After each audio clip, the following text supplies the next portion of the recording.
Hello दोस्तों, स्वागत है हमारे यूट्यूब चैनल में। आज के इस वीडियो में हम लेकर आए हैं class 12th NCERT mathematics part 1 से related most important chapter continuity and differentiability. दोस्तों, हमारा ये प्रयास है कि यूट्यूब चैनल पर NCERT मैथमेटिक्स क्लास 12th का कंप्लीट सिलेबस विद सॉल्यूशन मैं आपको प्रोवाइड करूं। मेरा विश्वास है कि आपको NCERT मैथमेटिक्स क्लास 12th की प्रिपरेशन में ये काफ़ी हेल्पफुल होगा और एग्ज़ाम में आपकी काफ़ी मदद करेगा। चलिए स्टार्ट करते हैं। सबसे पहले हेडिंग आती है कंटिन्यूटी, जिसे हिंदी में सततता भी कहते हैं। हम इसकी डिफिनीशन पर पहले ध्यान देंगे। A function f(x) is called as continuous at a point x equals c if left hand limit of f(x) equal right hand limit of f(x) equal fc, that is limit h tends to 0 fc minus h। Left hand limit का मतलब हम point c से कुछ minus करेंगे तो वो left hand limit होता है। Right hand limit that is limit h tends to 0 fc plus h equal fc। अगर ये तीन कंडीशन फॉलो होती हैं, left hand limit of f(x) equal to right hand limit of f(x) equal to fc, तो हम कहेंगे कि function f(x) उस पॉइंट x इक्वल c पर कंटिन्यूअस है, अर्थात सतत है। लेफ्ट हैंड लिमिट का मतलब है कि limit h tends to 0 fc minus h, अर्थात जहाँ x है वहाँ हम c माइनस h रखते हैं। Right hand limit of f(x) का मतलब है limit h tends to 0 fc plus h, अर्थात जहाँ x है वहाँ पर हम c प्लस h रखते हैं। अब कंटिन्यूटी को अधिक एक्सप्लेन करने के लिए, now to explain continuity consider a function f(x) equal 1 if x is less than और equal to 0, 2 if x is greater than 0। If we draw graph then we get as clearly this function is continuous for each point of x। चलिए इसके graph पर हम विचार करते हैं। Function defined है f(x) equal 1 for all value of x 0 से less और इक्वल। तो अगर 0 से वैल्यू कम है तो ग्राफ में हम लेफ्ट हैंड साइड चलेंगे, अर्थात 0 से कम वैल्यू के लिए हमें फंक्शन की वैल्यू हमेशा 1 प्राप्त होती है, तो इसका ग्राफ ऐसे बनेगा। और 0 से ग्रेटर के लिए हमको फंक्शन की वैल्यू हमेशा 2 मिलती है, अर्थात 0 से बड़ी संख्या लेंगे, दैट इज पॉजिटिव संख्या लेंगे, तो ये हमको 2 प्राप्त होता है। तो इसका ग्राफ अगर हम ड्रा करें तो ये ऐसे मिलेगा। सिर्फ एक पॉइंट x इक्वल 0 ही ऐसा है जिसके लेफ्ट में चलते हैं तो 1 मिलता है और राइट में चलते हैं तो 2 मिलता है, अर्थात इसकी लेफ्ट हैंड लिमिट और राइट हैंड लिमिट आपस में बराबर नहीं है। इसलिए हम कहेंगे कि जो फंक्शन f(x) डिफाइंड है 1 as x is less than और equal to 0, 2 as x greater than 0 is not continuous at x equal 0। क्यों कंटिन्यूअस नहीं है? क्योंकि left hand limit of f(x) equal 1 and right hand limit of f(x) equal 2, और दोनों equal नहीं है, इसलिए हम कहेंगे कि ये फंक्शन f(x) x इक्वल 0 पे कंटिन्यूअस नहीं है। चलिए अब हम एक्सरसाइज पे आते हैं। एक्सरसाइज 5.1, इसका पहला सवाल है, सिद्ध कीजिए कि फलन f(x) equal 5x minus 3 x equal 0 और x इक्वल माइनस 3 तथा x इक्वल 5 पर संतत है।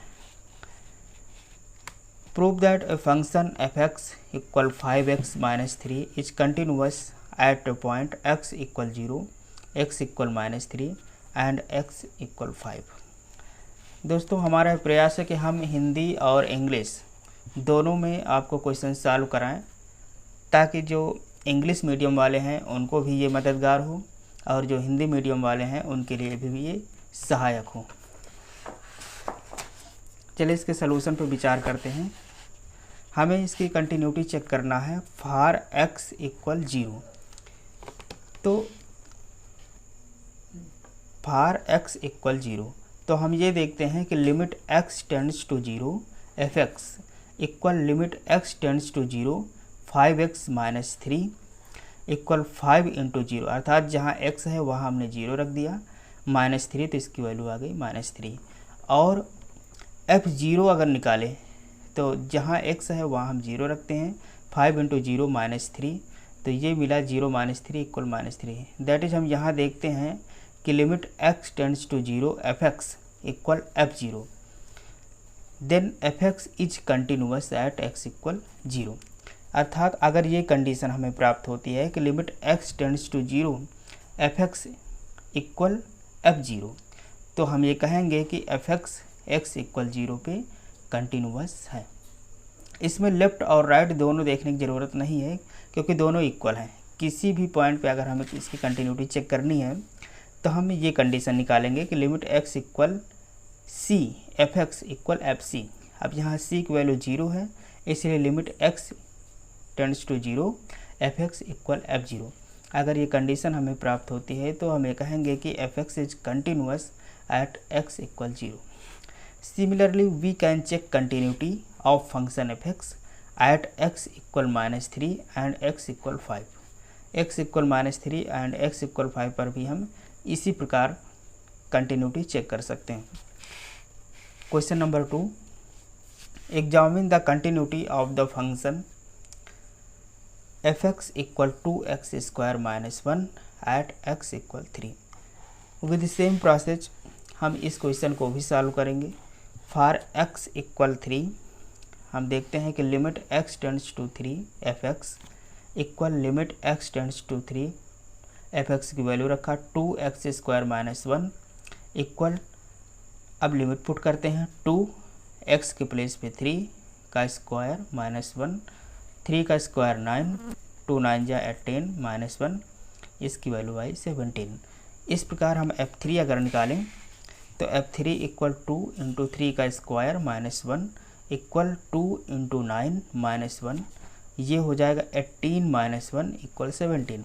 तो यहाँ पर हम देखते हैं कि so limit x tends to 3 fx equal f3, then fx is continuous at x equal 3। चलिए देखते हैं question number 3, examine the following function for continuity.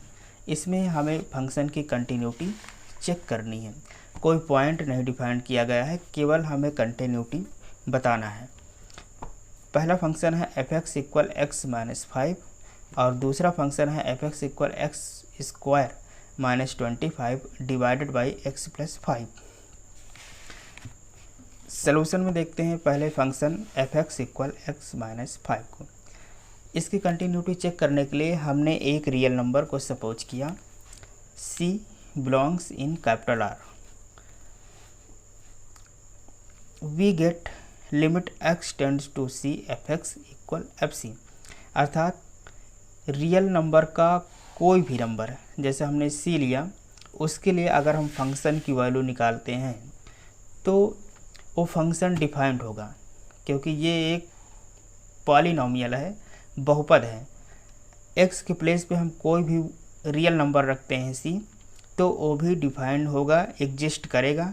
इसलिए हम कह सकते हैं कि fx प्रत्येक पॉइंट पर, प्रत्येक रियल नंबर पर कंटिन्यूअस फंक्शन होगा। That is limit x tend to c fx बराबर fc। इसका सेकंड है b fx equal x square -25 upon x plus 5 for x equal c। Again we obtain limit x tends to c fx equal limit x tends to c x square minus 25 upon x plus 5। यहाँ भी हमने x equal c, जबकि c एक real number है अर्थात c belongs in capital R। तो इसके लिए हम चेक करते हैं इसकी कंटिन्यूटी। तो इसमें भी हमने limit x tends to c f x की वैल्यू निकाल लिया। अब ये limit x tend to c x square minus 25 upon x plus 5, जहाँ x है वहाँ हमने c को पुट किया तो हमें ये मिला fc। तो यहाँ भी हमने देखा कि limit x tend to c f x equal fc, अर्थात f x is continuous at x equal c। Next question है 4, is the function f defined by f x equal x if x is less than or equal to 1, 5 if x is greater than 1, continuous at x equal 0, at x equal 1, at x equal 2। इन 3 point पर हमें इस function की continuity को check करना है। चलिए देखते हैं solution for x equal 0 left hand limit. तो हमने इसके डेफिनेशन में बताया था कि limit s tends to 0 f0 minus h। तो ये हो जाएगा लिमिट s टेंड्स टू 0। अब f0 माइनस h की वैल्यू 0 माइनस h क्यों आई? क्योंकि 0 से कुछ घटाएंगे तो 0 से छोटी होगी, और 0 से छोटी है तो ये 1 से भी छोटी होगी, और 1 से छोटी अगर x की वैल्यू है तो उसके लिए फंक्शन डिफाइन किया गया है x। That is if x की वैल्यू 1 से छोटी है तो उसके लिए एफ एक्स की वैल्यू होगी x। तो वही है यहाँ पर 0 माइनस h, जो कि 0 से छोटा है तो 1 से भी छोटा है, इसलिए इसके लिए मैंने केवल x रखा। चूँकि यहाँ x की जगह 0 माइनस h है इसलिए ये हुआ 0 माइनस h। जब हमने लिमिट अप्लाई किया तो ये हुआ 0 माइनस 0 बराबर 0। पुनः हम देखते हैं right hand limit. Limit h tends to 0 f0 plus h। तो ये हो जाएगा limit h tends to 0 0 plus h। चूँकि h बहुत ही छोटा नंबर है, स्मॉलेस्ट नंबर है, इसलिए 0 प्लस h की जो वैल्यू होगी ये भी 1 से ग्रेटर नहीं होगी, 1 से लेस होगी, या अप्रॉक्सीमेटली मान लेते हैं कि 1 के इक्वल होगी। तो उसके लिए भी फंक्शन डिफाइन है x। तो इसको भी हमने f0 प्लस h को 0 प्लस h लिखा, लिमिट अप्लाई किया तो ये आया 0 प्लस 0 दैट इज 0।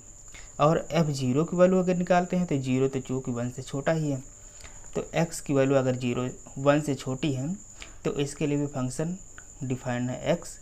तो x का मतलब x के प्लेस पे हमने 0 रख दिया क्योंकि यहाँ x की जगह पे 0।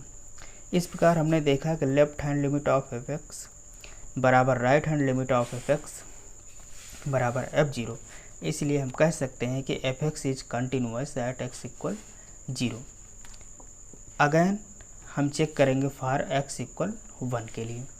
इसमें भी लेफ्ट हैंड लिमिट निकालते हैं तो limit h tends to 0 f1 minus h। अब चूँकि 1 माइनस h के लिए तो 1 से अगर कुछ घटाएंगे तो वैल्यू होगी 1 से छोटी, 1 से छोटी के लिए जो फंक्शन है उसके लिए कितना मान है x। तो x का मतलब हमने जो x के प्लेस पे यहाँ 1 माइनस h है तो इसको हमने लिख दिया limit h tends to 0 1 minus h। क्योंकि एफ एक्स इक्वल x है तो f1 minus h equal 1 minus h, और लिमिट जब अप्लाई किया हमने तो h की जगह 0 रख दिया, 1 माइनस 0 इक्वल 1। पुनः right hand limit equal limit h tends to 0 1 plus h। अब 1 में कुछ ऐड करेंगे तो ये 1 से ग्रेटर होगी, और फंक्शन के डेफिनेशन में हमने देखा है कि अगर x की वैल्यू 1 से ग्रेटर है तो इसके लिए इसकी जो वैल्यू आएगी ये आएगी 5। तो राइट हैंड लिमिट में यहाँ से हमको मिलता है 5। और f1 अगर निकालते हैं तो f1 चूँकि 1 के बराबर है तो इसके लिए भी फंक्शन डिफाइंड है x। तो अगर f(x) की वैल्यू x है तो f1 की वैल्यू 1, क्योंकि x के प्लेस पर 1 है इसलिए। लेकिन यहाँ पर हमें देख रहे हैं कि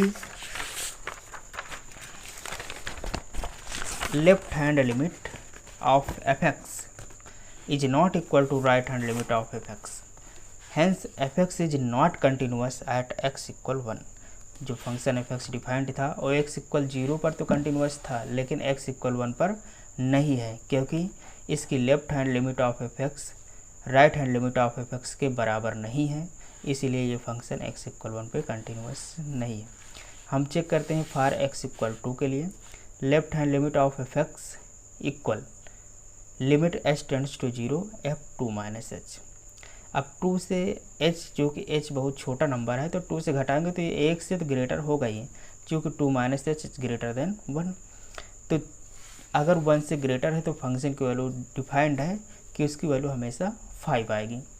राइट हैंड लिमिट निकालते हैं तो ये होगा limit h tends to 0 f2 plus h, और ये भी 1 से ग्रेटर है तो इसकी भी वैल्यू कितनी आ गई 5, क्योंकि फंक्शन को डिफाइंड किया है कि 1 से ग्रेटर के लिए इसकी वैल्यू आएगी 5।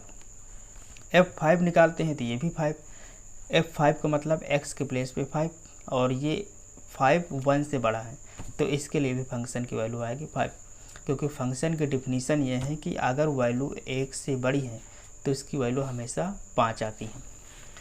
So left hand limit of f x equal right hand limit of f x equal 5, इसलिए हम कह सकते हैं कि f x is continuous at x equal 2।